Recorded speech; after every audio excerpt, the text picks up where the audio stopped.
Welcome back. Today's video is on the Army-Navy C-74a flight computer, also known as the Army-Navy 5835-1. This flight computer was the replacement for the E-6B. If you watched the last video, you know that Cruver manufacturing in 1942 ran into a shortage of aluminum and resorted to making E-6B flight computers out of brass sheets.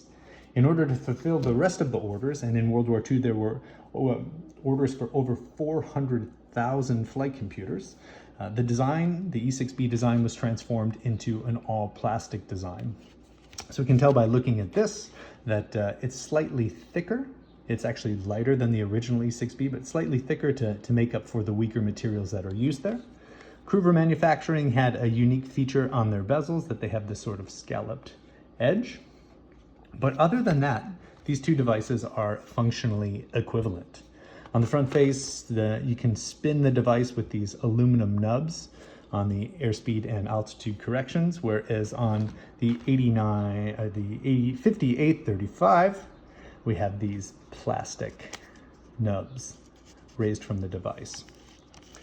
So in 1943, the 5835 was still branded for whoever ordered it. So here we have a device for the US Army Air Forces, and here's another device produced by Cruver, branded for the US Navy. Starting in 1944 or somewhere around there, we start seeing these 5835 flight computers with generic branding so that they could go to either branch of the service.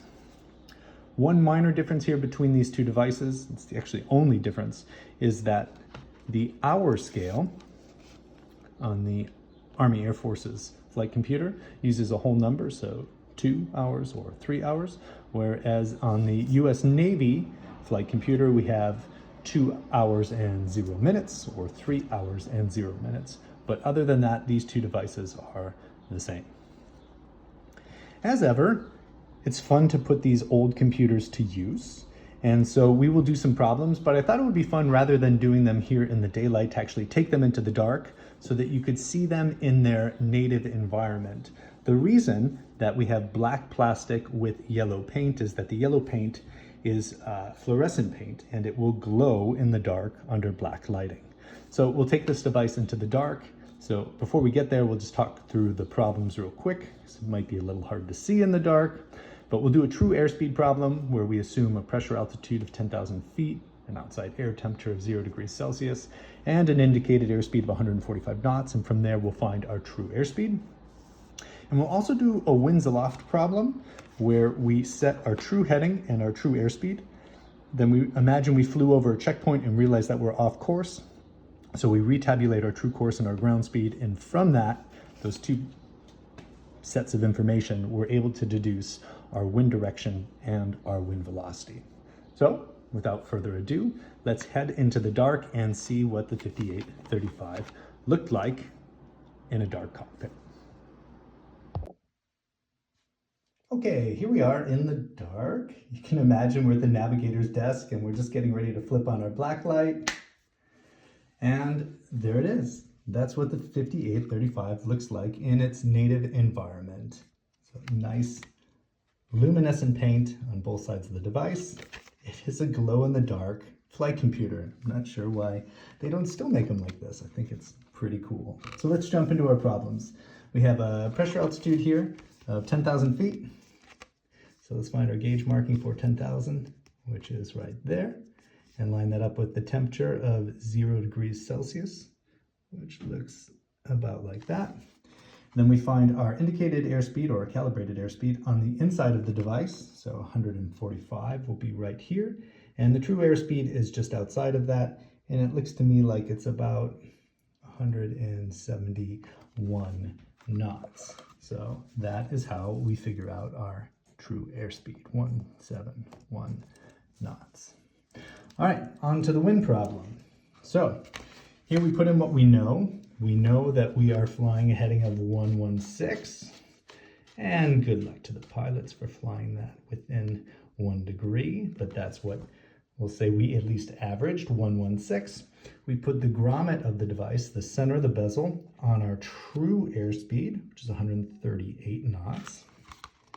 Slide this on down. That looks like about 138 to me. And then we would have flown over a checkpoint and realized that actually our true course was 126 degrees, meaning we've been drifting 10 degrees to the right.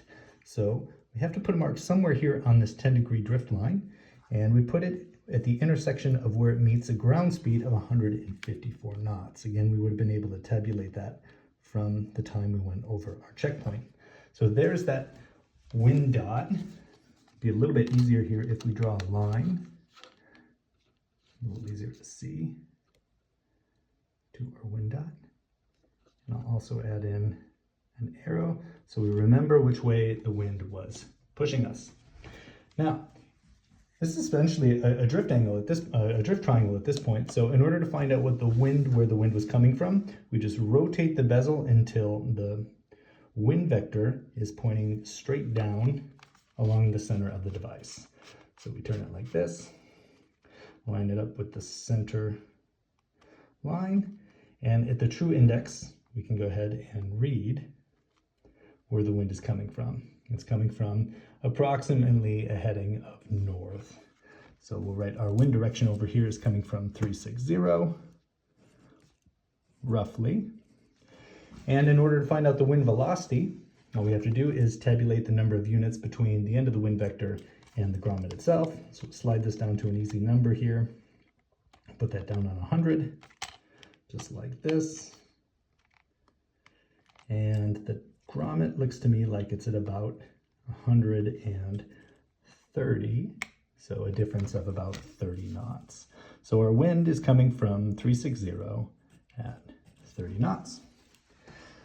So in our next video, we'll take a look at a couple more 5835s, this time from 1944, to look at some of the differences in manufacturing. And also we'll look at another all-plastic flight computer that restored the name of the inventor. Thanks for watching. We'll catch you next week.